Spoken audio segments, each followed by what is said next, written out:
প্রিয় বন্ধুরা, আজ আমার এই ভিডিওর মাধ্যমে দেখিয়ে দেবো কিভাবে আপনি অনলাইনের মাধ্যমে তৎকাল পাসপোর্ট অ্যাপ্লিকেশন করবেন।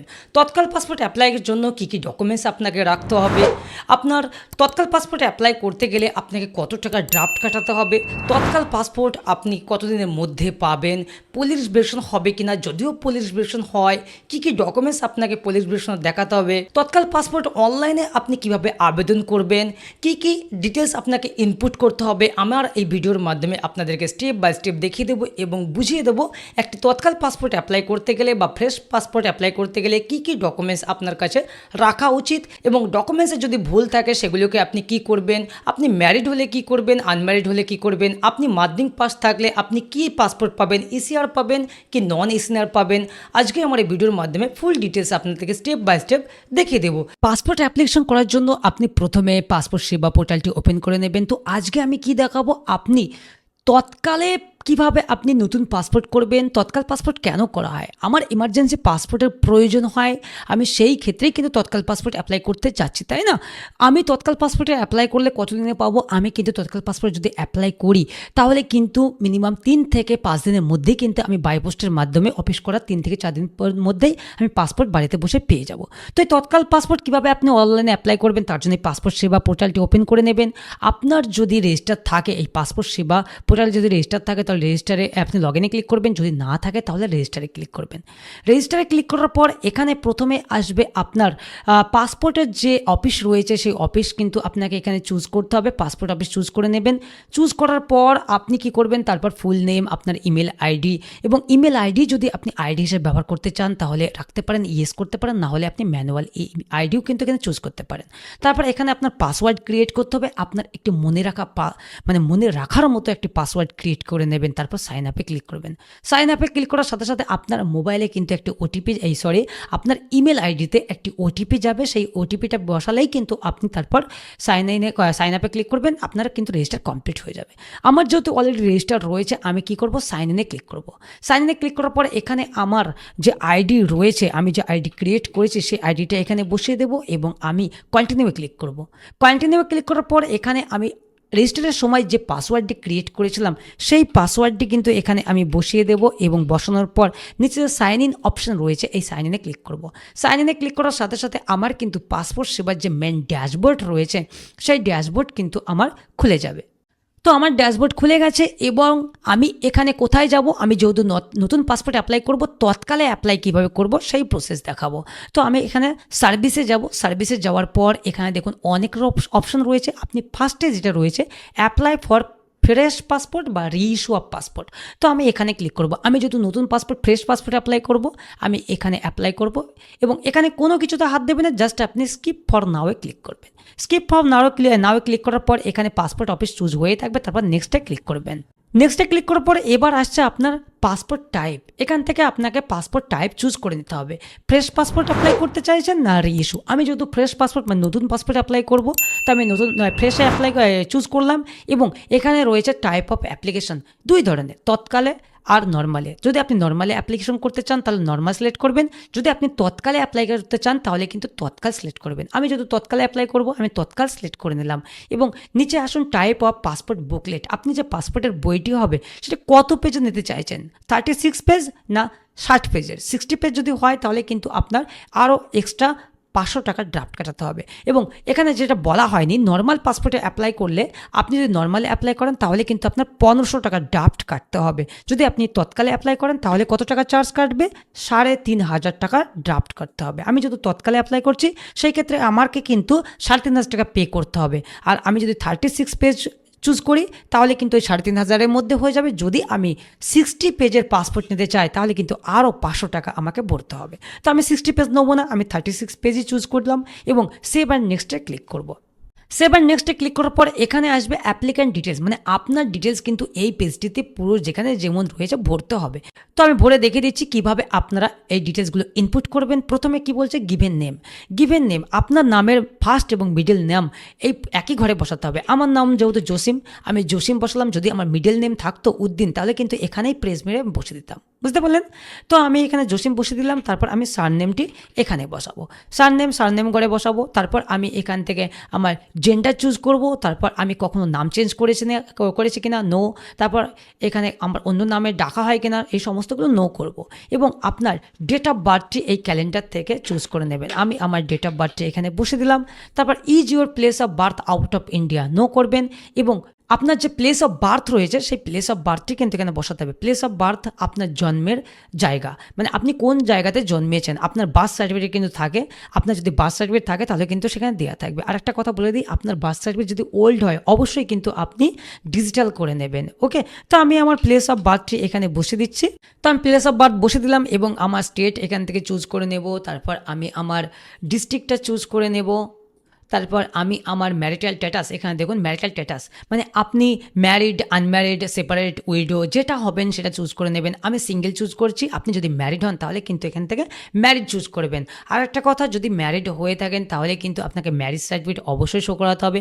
যদি আপনি ম্যারিজ সার্টিফিকেট যদি আপনার না থাকে তাহলে অ্যানেক্সার যে অ্যাপ্লিকেশন ফর্মটি রয়েছে, মানে অ্যাপ্লিকেশন না, যে ফর্মটি রয়েছে অ্যানেক্সার সেটি ডাউনলোড করে আপনি পাসপোর্ট সাইজের জয়েন্ট ফটো আপনার ওয়াইফ এবং আপনার জয়েন্ট ফটো অ্যাটাচ করবেন এবং ডিটেলসগুলো ভরে আপনি সেটি ফিল আপ করে নিয়ে যাবেন। সেটা কিন্তু ম্যারেজ সার্টিফিকেট সমতুল্য হবে। যদি আপনার ম্যারেজ সার্টিফিকেট থাকে তাহলে ম্যারেজ সার্টিফিকেট নিয়ে যাবেন। তো আমি যেহেতু সিঙ্গেল, আমি সিঙ্গেল চুজ করে নিলাম। আমি জাস্ট অ্যাপ্লিকেশনও দেখাচ্ছি, আমি তো ম্যারিড আছি, আমি সিঙ্গেলে দেখাচ্ছি। তো citizen of India by birth choose করব।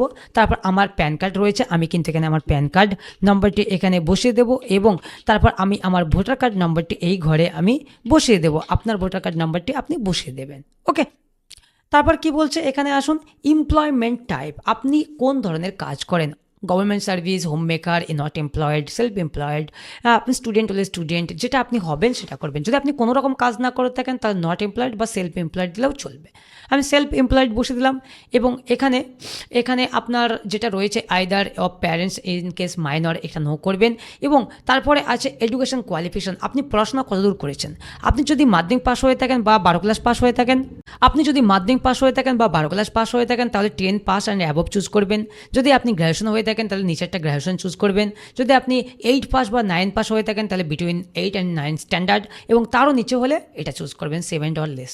তো আমি যেহেতু 12 পাস রয়েছে আমি এটা 10th অ্যান্ড অ্যাবভ চুজ করে নিলাম।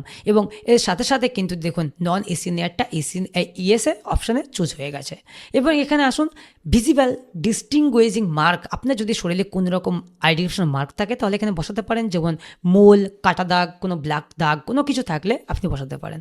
আমার যদি নেই আমি বসাচ্ছি না, এটা অপশনাল, না দিলেও চলবে। তারপর এখানে আধার কার্ড নম্বর, এখানে ইফ অ্যাভেলেবেল বলেছে, যদিও ইফ অ্যাভেলেবেল বলেছে অবশ্যই আপনি আপনার আধার কার্ড নম্বরটি এখানে বসাবেন। ওকে, তো আমি আমার আধার কার্ড নম্বরটি এখানে বসিয়ে দিচ্ছি। আধার কার্ড নম্বর বসানোর পর আমি এখানে কি করব, আমি আই অ্যাগ্রি চেকবক্সে ক্লিক করব এবং সেভ অ্যান্ড নেক্সটে ক্লিক করব। সেভ অ্যান্ড নেক্সটে ক্লিক করার পরে এবার আসবে ফ্যামিলি ডিটেলস। এই ফ্যামিলি ডিটেলস কী আছে, আপনার বাবার নাম এবং বাবার সারনেম, মায়ের নাম, মায়ের সারনেম, এবং লিগ্যাল গার্জেন হিসাবে আপনার বাবা যদি বেঁচে থাকে তাহলে বসাবেন, যদি না থাকে না বসালেও চলবে, কিন্তু বাবার নাম এবং মায়ের নাম বসাতেই হবে। যদি আপনি ম্যারিড হতেন তাহলে কিন্তু এখানে পাউস নেম থাকতো, পাউস নেমও বসাতে হতো। তো আমি আমার বাবার নাম এবং মায়ের নাম এখানে বসে নিচ্ছি। আমি গার্জেন হিসাবে আমার বাবার নামে আমি বসে দিচ্ছি এবং সেভ অ্যান্ড নেক্সটে ক্লিক করব। সেভ অ্যান্ড নেক্সটে ক্লিক করার পর এবার আসবে আপনার অ্যাড্রেস ডিটেলস। এটা কিন্তু খুবই ভাইটাল, আপনি ভালো করে দেখে নিন। আমি কিন্তু আরেকবার দেখে বলে দিচ্ছি। এখানে অ্যাড্রেস ডিটেলসে কী রয়েছে, এখানে house number and street name রয়েছে। স্ট্রিট নেম যদি আপনি আরবান এরিয়া থেকে হন বা শহর এরিয়া থেকে হন তাহলে হাউস নাম্বার, স্ট্রিট নেম এগুলো বসাবেন। যদি আপনি ভিলেজ এরিয়া থেকে হন তাহলে আমি যেভাবে বলছি সেইভাবে আপনি বসাবেন। প্রথমে VILL ভিলেজ আপনি বসিয়ে আপনার গ্রামের নামটি পাশে বসাবেন। তারপর বসে একটু প্রেস দিয়ে আপনি পোস্ট অফিস বলে আপনি আপনার পোস্ট অফিসটা এই একই ঘরে কিন্তু বসিয়ে দেবেন। ওকে, আমি কিন্তু এই একই ঘরে আমার ভিলেজ অ্যান্ড পোস্ট অফিস বসালাম এবং এখানে যে ভিলেজ, টাউন অ্যান্ড সিটি বলেছে এখানে কি করবেন, আপনি আপনার পিএসটা বসাবেন। বুঝতে পারলেন? পিএস বসানোর পর তারপর আপনি পিনকোড বসাবেন। পিনকোড বসানোর পর তারপর এখান থেকে আপনি আপনার স্টেটটা চুজ করে নেবেন। আমি যেভাবে অ্যাড্রেস বসাতে বলছি এইভাবে বসাবেন। আমি কিন্তু একদম সঠিকভাবে বলছি যে অ্যাড্রেসটা খুবই সুন্দর আপনার পাসপোর্টে উঠে আসবে। আমি প্রায় হাজার হাজার পাসপোর্ট অ্যাপ্লিকেশন করেছি 11 বছর ধরে। তো আমি সেই ক্ষেত্রে আমার একটু অভিজ্ঞতাও রয়েছে, আমি সেই জন্যই বলছি আপনি এইভাবে বসাবেন। ওকে, তো আমি এখান থেকে স্টেট চুজ করে নিলাম এবং আমি এখানে ডিস্ট্রিক্টটা চুজ করে নিচ্ছি এবং এখান থেকে পুলিশ স্টেশনটা আমি চুজ করে নেব এবং আমার ফোন নাম্বারটা এখানে বসাবো উইদাউট কান্ট্রি কোড ছাড়া। আমি আমার ফোন নাম্বারটাই বসাবো, এখানে কোনো কান্ট্রি কোড যেমন আমাদের +9 মতো আছে আমি বসাবো না। তারপর এখানে কিন্তু আপনাকে একটা ভ্যালিড ইমেল, আপনার ইমেল আইডি কিন্তু এখানে বসাতে হবে। যেহেতু কেন বসাতে হবে, আপনার ডিটেলস কিন্তু পিএসকে থেকে বা আরপিও থেকে আপনার ডিটেলস কিন্তু ইমেলে কিন্তু সেন্ড করবে, সেই কারণে আপনি ভ্যালিড ইমেল আইডি বসাবেন। আমি ইমেল আইডি বসে দিলাম এবং এখানে ইজ পার্মানেন্ট অ্যাড্রেস অ্যাভেলেবল এটাকে ইয়েস করবেন এবং আবারও permanent address and same present address একই ইয়েস করবেন। তারপর আপনি সেভ অ্যান্ড নেক্সটে ক্লিক করবেন। সেভ অ্যান্ড নেক্সটে ক্লিক করার পরে এখানে ওকে আসবে, ওকেতে ক্লিক করবেন। ওকেতে ক্লিক করার পর এখানে আসবে এমার্জেন্সি কন্ট্যাক্ট। এই এমার্জেন্সি কন্ট্যাক্টে কিন্তু অনেকেই গড়বড় করে ফেলে। এমার্জেন্সি কন্ট্যাক্ট কার ডিটেলস দেবো, কোনো রকম প্রবলেম নেই, আপনি আপনার নামে এখানে ঢেলে দেবেন, তার সঙ্গে কিন্তু অ্যাড্রেসটাও পাশে বসিয়ে দেবেন। বুঝতে পারলেন? আপনি আপনার বাবার নামও বসাতে পারেন, আপনার দাদার নামও বসাতে পারেন, আপনার ফ্রেন্ডসদের নামও বসাতে পারেন, যে কোনো একজনের নাম দিলেই চলবে, আপনার নিয়ারেস্ট কারোর। তো আমি আমার নামে বসে দিচ্ছি, আপনি কি করবেন, আপনার নামে বসে দিলেন এবং প্রেস দিয়ে আপনার যে অ্যাড্রেস রয়েছে আপনার পুরো অ্যাড্রেসটা কিন্তু এখানে বসিয়ে দেবেন। আমি বসে দিচ্ছি। তারপর আপনি আপনার ফোন নাম্বারটা এখানে বসাবেন বা আপনার ফ্যামিলি ফোন নাম্বারও বসাতে পারেন এবং ইমেল আইডি চেয়েছে, ইমেল আইডি ম্যান্ডেটরি না দিলেও চলবে, আমি বসাচ্ছি না। তারপর সেভ অ্যান্ড নেক্সটে ক্লিক করব। সেভ অ্যান্ড নেক্সটে ক্লিক করার পর এবার আসবে আপনার আদার্স ডিটেলস। এই আদার্স ডিটেলসটা কি, আপনি কখনো পাসপোর্ট অ্যাপ্লাই করেছেন কিনা, আপনি এর আগে পাসপোর্ট যদি অ্যাপ্লাই করে থাকেন আপনার পাসপোর্ট হোল্ড হয়েছিল কিনা। তো আমার যেহেতু কোনো কিছু অ্যাপ্লাই করা নেই, আমি জাস্ট এগুলো সব নো সিলেক্ট করব। আমি এবার সেভ অ্যান্ড নেক্সটে ক্লিক করব। সেভ অ্যান্ড নেক্সটে ক্লিক করার পর এবার আসবে আপনার আদার্স ডিটেলস। আদার্স ডিটেলসটা কী আছে, এখানে রয়েছে সমস্ত অপশন, যা যা বলেছে আপনি পড়ে নেবেন, পড়তে পারেন। এখানে রয়েছে ক্রিমিনাল রেকর্ডের ব্যাপারে, মানে আপনার নামে কোনো রকম ক্রিমিনাল রেকর্ড রয়েছে কিনা, আপনার নামে কোনো রকম থানায় কেস রয়েছে কিনা। যদি আপনার নামে কোনো রকম কেস থাকে বা ক্রিমিনাল রেকর্ড থাকে, সেটি যদি কমপ্লিট না হয়ে থাকে তাহলে কিন্তু আপনি যদি পাসপোর্ট অ্যাপ্লাই করেন তাহলে কিন্তু আপনার পুলিশ প্রশাসন হোল্ড হয়ে যাবে। বুঝতে পারলেন? সেই ক্ষেত্রে আমি জানি আপনার কোনো রকম ক্রিমিনাল রেকর্ড নেই, আপনি কি করবেন, সমস্ত অপশনগুলো নো সিলেক্ট করে সেভ অ্যান্ড নেক্সটে ক্লিক করবেন। এইবার আসুন আপনি পাসপোর্ট প্রিভিউ অপশন, মানে এখানে আপনার পাসপোর্টের প্রিভিউ দিয়ে দিয়েছে, হুবহু যেমন পাসপোর্টটি আসবে এই ডিটেলসগুলো থাকবে, কিন্তু আপনি ভালো করে দেখে নেবেন। এখান থেকে আপনার নাম, আপনার টাইটেল, আপনার ডেট অফ বার্থ, এখানে আপনার প্লেস অফ বার্থ, আপনার গার্জেন নেম মানে আপনার ফাদার নেম, মাদার নেম, আপনার ভিলেজ, আপনার পোস্ট অফিস, আপনার পিএস, আপনার পিন, আপনার স্টেট, আপনার কান্ট্রি, এর সমস্ত কিছু দেখে নেবেন। এখানে কোনো রকম ভুল রয়েছে কিনা বা কোনো রকম মিস্টেক রয়েছে কিনা। যদি কোনো রকম ভুল ইনপুট করে থাকেন তাহলে নিচে যে প্রিভিয়াস অপশন রয়েছে এই প্রিভিয়াসে ক্লিক করে আপনি কিন্তু সেখানে ব্যাক গিয়ে আবার সমাধান করে সেভ আর নেক্সট করে আপনি আবার এখানে আসতে পারবেন। তো আমার যেহেতু কোনো রকম প্রবলেম নেই, আমি আই অ্যাগ্রি চেকবক্সে ক্লিক করে সেভ অ্যান্ড নেক্সটে ক্লিক করছি। সেভ অ্যান্ড নেক্সটে ক্লিক করার পর এবার আসবে আপনার ডকুমেন্ট চুজিং, মানে আপনাকে কিন্তু আপনার বার্থ প্রুফ, আপনার রেসিডেন্টাল অ্যাড্রেস প্রুফ এবং আপনি যে পাসপোর্টটি নন এসএনআর ক্যাটাগরিতে চুজ করলেন সেটি প্রমাণ হিসাবে ডকুমেন্ট চুজ করতে হবে। প্রথমে আসুন বার্থ প্রুফ হিসাবে, প্রুফ অফ বার্থ হিসাবে এখানে বার্থ সার্টিফিকেট রয়েছে, বিভিন্ন অপশন রয়েছে। Transfer of school living certificate, matriculation certificate. আপনার যদি বার্থ সার্টিফিকেট থাকে তাহলে বার্থ সার্টিফিকেট চুজ করে নেবেন, আমার যেহেতু রয়েছে আমি বার্থ সার্টিফিকেট চুজ করে নিলাম। তারপর এখানে আসুন প্রুফ অফ রেসিডেন্টাল অ্যাড্রেস হিসাবে আপনি কী ডকুমেন্টস দেবেন। এখানে অনেকেই অপশন রয়েছে, যেমন ব্যাংকের পাসবুক রয়েছে, আপনার আধার কার্ড রয়েছে, আপনার গ্যাস ইলেকট্রিসিটি বিল, আপনার প্যান কার্ড, আপনার STSC সার্টিফিকেট, এই সমস্ত রয়েছে। আমার যেহেতু আধার কার্ড রয়েছে আমি আধার কার্ডটি চুজ করে নিলাম। তারপর এখানে প্রুফ অফ ECNR প্রুফ হিসাবে আপনাকে একটি ডকুমেন্ট সিলেক্ট করতে হবে। আপনি যে পাসপোর্টটি নন এসএনআর ক্যাটাগরিতে চুজ করলেন, হ্যাঁ, যেহেতু আমি 10 পাস চুজ করেছি নন এসএনআর ক্যাটাগরি, তো আমি এখান থেকে আমার matriculation and higher second education pass সার্টিফিকেটটা চুজ করে নেব। আপনার আদার্স সার্টিফিকেট থাকলে আদার্সগুলো শো করতে পারেন। তো আমার যেহেতু এটাই রয়েছে আমি এটাই চুজ করব, আপনিও এটাই চুজ করবেন। ওকে, ম্যাট্রিকুলেশন থাকলে।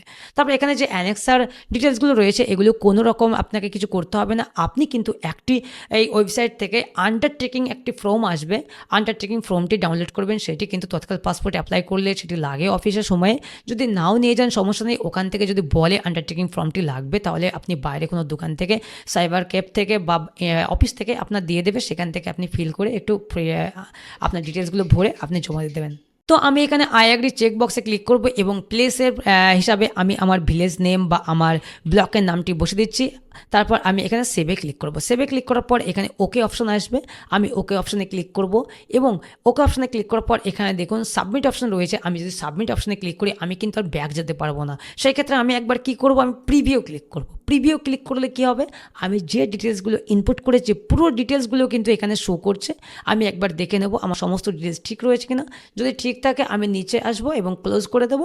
তারপরেই কিন্তু আমি সাবমিটে ক্লিক করব। আমি সাবমিটে ক্লিক করে দিচ্ছি, যেহেতু আমার সমস্ত কিছু ঠিক রয়েছে।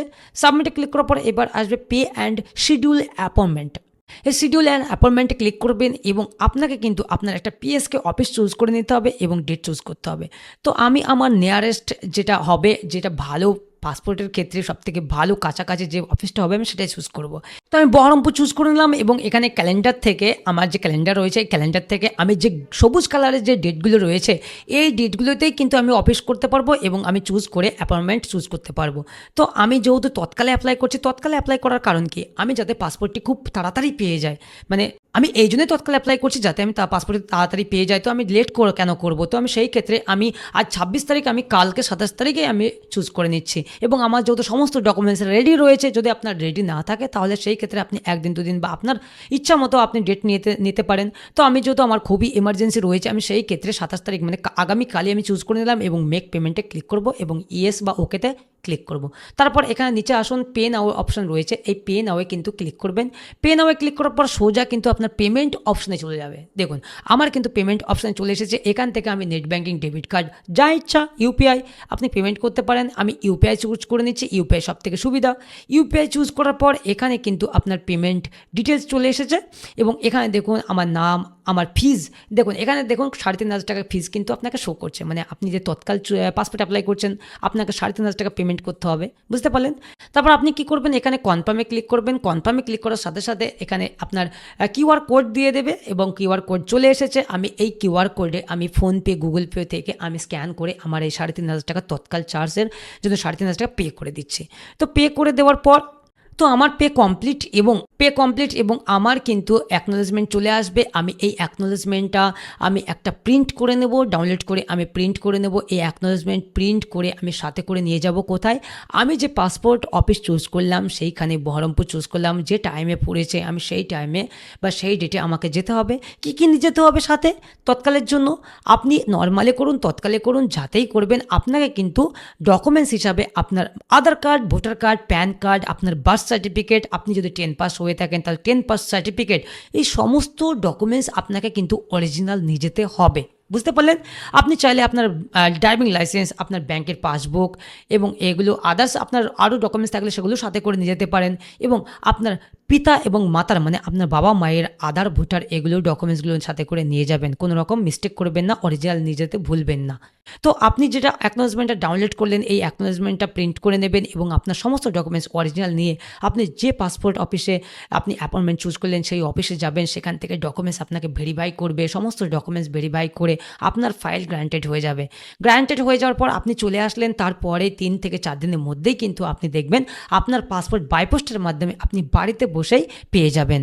তারপরেও কিন্তু আপনাকে পুলিশ ভেরিফিকেশন করতে হবে। আপনি পাসপোর্ট পেয়ে যাবেন, তারপরেও কিন্তু আপনি পুলিশ ভেরিফিকেশন করবেন। আপনার থানা থেকে ডাক আসবে, ডাক আসার পর আপনাকে ডাকবে বা আপনার বাড়িতে আসলে আপনি বাড়ির থেকেও করতে পারেন পুলিশ ভেরিফিকেশন। যদি আপনাকে কল করে ডাকে তাহলে সমস্ত ডকুমেন্টস রেডি করে আপনি পুলিশ ভেরিফিকেশন কমপ্লিট করে নেবেন। পুলিশ ভেরিফিকেশনে আপনার ডকুমেন্টস লাগবে, আপনার ফ্যামিলির ডকুমেন্টস লাগবে এবং আপনার পুরানো দলিল দেখাতে হবে, ফ্যামিলির যে রেসিডেন্ট প্রমাণ রয়েছে, আপনি এই দেশে কতদিন ধরে বাস করছেন, এই সমস্ত কিছু তথ্য ভেরিফাই করে আপনাকে পুলিশ গ্রান্টেড করে দেবে ফাইল। তারপর সেই ফাইল আপনাকে আরপিওতে পাঠিয়ে দেবে, তারপরেই কিন্তু আপনার পলিউশন কমপ্লিট হয়ে যাবে। তো বন্ধুরা এই ছিল আজকের ভিডিও। তৎকাল পাসপোর্ট অ্যাপ্লিকেশন কিভাবে করবেন দেখলেন, কিভাবে অ্যাপ্লিকেশন করতে হয়, কি ডিটেলস ইনপুট করতে হবে, কি ডিটেলস আপনাকে কি ডকুমেন্টস লাগবে, কিভাবে আপনি অ্যাপয়েন্টমেন্ট স্লট বুক করবেন, সমস্ত কিছু দেখলেন। তো বন্ধুরা আমার ভিডিও যদি আপনার ইনফরমেটিভ মনে হয় এবং আপনার যদি উপকারে লাগে অবশ্যই আমার চ্যানেলটাকে সাবস্ক্রাইব করবেন, সাবস্ক্রাইব করতে ভুলবেন না, ভিডিও লাইক শেয়ার করবেন। আপনাদের কোনো রকম ডাউট থাকলে বা কোনো রকম কোনো জিজ্ঞাসা থাকলে অবশ্যই আমার কমেন্ট সেকশনে জানাবেন। আমি অবশ্যই আপনাদেরকে হেল্প করব, গাইড করব, সমস্ত প্রশ্নের উত্তর দেওয়ার চেষ্টা করব। ভালো থাকবেন, সুস্থ থাকবেন।